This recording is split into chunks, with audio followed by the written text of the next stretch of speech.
நண்பர்கள் அனைவருக்கும் அன்பு வணக்கம் நண்பர்களே. தமிழ் பேசும் நல்லுள்ளங்கள் அனைவருக்கும் அன்பு வணக்கம். இன்னைக்கு நம்மளோட சேனல் பதிவில் எதை பற்றி பார்க்க போகிறேன்னு கேட்டிங்கன்னா, மாந்திரிகத்துக்கும் மருத்துவத்துக்கும் ரொம்ப இம்பார்ட்டண்டான ஒரு பொருள் கோரோசனை. அதை பற்றி நான் உங்களுக்கு சொல்ல போகிறேன். எங்கேருந்து கிடைக்குது, எப்படி யூஸ் பண்ணுறோம், அப்படின்னா என்ன, அதை பற்றி நான் உங்களுக்கு சொல்கிறேன். அதுக்கு முன்னாடி நம்ம சேனல் லைக் பண்ணுங்கள், ஷேர் பண்ணுங்கள், மறக்காமல் உங்கள் கருத்துக்களை கமெண்ட் செக்ஷனில் கமெண்ட் பண்ணுங்கள், சப்ஸ்கிரைப் பண்ணி பக்கத்தில் இருக்க பெல் ஐக்கானை கிளிக் பண்ணுங்கள். கோரோசனை அப்படிங்கிறது 15 வயசுக்கு மேற்பட்ட நாட்டு மாடுகளில் இருந்து கிடைக்கிற ஒரு வாசனை மிக்க நறுமணம் மிக்க ஒரு மாந்திரீகத்துக்கும் மருத்துவத்துக்கும் பயன்படக்கூடிய ஒரு பொருள். அது கல் மாதிரி கொஞ்சம் கெட்டியாக லைட்டாக இருக்கும். அது மாடுகள் இறந்த பின் அதை எடுத்து நம்ம மருத்துவத்துக்கும் மாந்திரீகத்துக்கும் பயன்படுத்துவாங்க.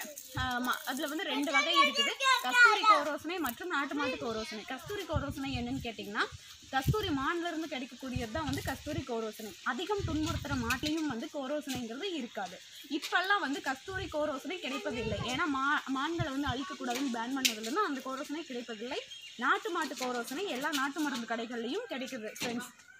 அது மட்டும் இல்லாமல் இந்த கோரோசனை நம்ம வீட்டில் வச்சு பயன்படுத்துறதுனால எந்த விதமான துர்சக்தியும் வீட்டுக்குள்ளே வராது. அது மட்டும் இல்லாமல் இதை நம்ம யூஸ் பண்ணுறதுனால வசியம் அப்படிங்கிற ஒரு பெரிய இதிலிருந்து நம்ம தப்பிப்போம். அதே மாதிரி நம்ம நல்ல எண்ணங்கள், அது மட்டுமே நேர்மறை எண்ணங்கள் மட்டுமே என்றைக்குமே நம்மளை சுற்றியும் இருக்கும். ஆனால் இது கிடைக்கிறது ரொம்ப ரேர் ஃப்ரெண்ட்ஸ். 500 ரூபாய் 600 ரூபாய் ஒரு கிராமே அந்த மாதிரி ரேட் சொல்லுவாங்க. பட் வீட்டில் வைக்கிறது ரொம்ப நல்லது.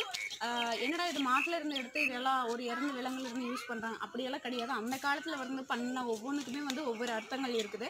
அதனால் இந்த கோரோசனைங்கிறது இதில் ரொம்ப முக்கியத்துவமாக கருதப்படுறாங்க.